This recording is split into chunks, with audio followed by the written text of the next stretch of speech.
did a video about 3 weeks ago at the beginning of the Diddy trial, and I was empathizing with the man that was in Alex Fine's position.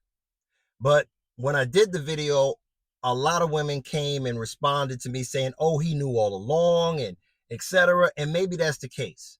But he, if so, is what I call a custodial lover.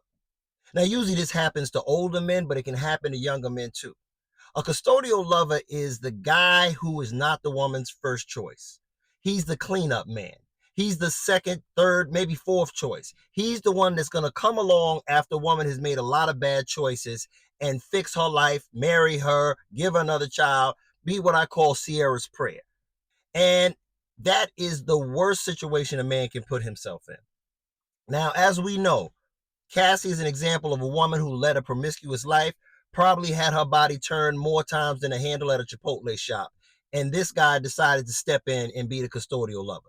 And in my comment section, women were going off, praising him while telling me I don't know what a good man is. And this man accepted her as she was and saved her and etc.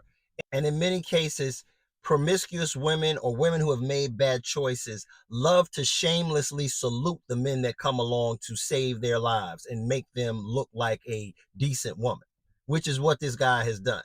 Now, what I'm telling you is when you put yourself in this position, you open yourself up to one, understanding that you are never going to be the first choice.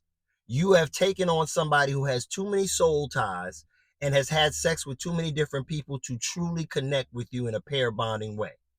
The fact of the matter is most men want to be the first choice. Most men want to be the guy that created a family with them. And to her credit, Cassie at least didn't have any children when she met this man. And for the women that do this, I'm not here to knock you down. If you can find you a sucker, by any means, go get you a lick. But for a man who has worked hard, got a skill set, making a little money, has a decent job, and has things going for himself, I recommend you never put yourself in a position of a custodial lover. It is not your job to clean up another person's mistakes and pedestalize them and put them in position of a wife.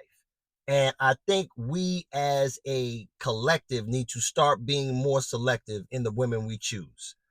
Because this is why the women think the way they think in mass. That they can do anything, they can sleep with who they want, they can dress how they want, they can conduct themselves how they want, talk how they want, and at the end of the day, they can still be seen as a queen to somebody. And maybe that's the case. But I recommend for men, you avoid attaching yourself to women like this, and for women to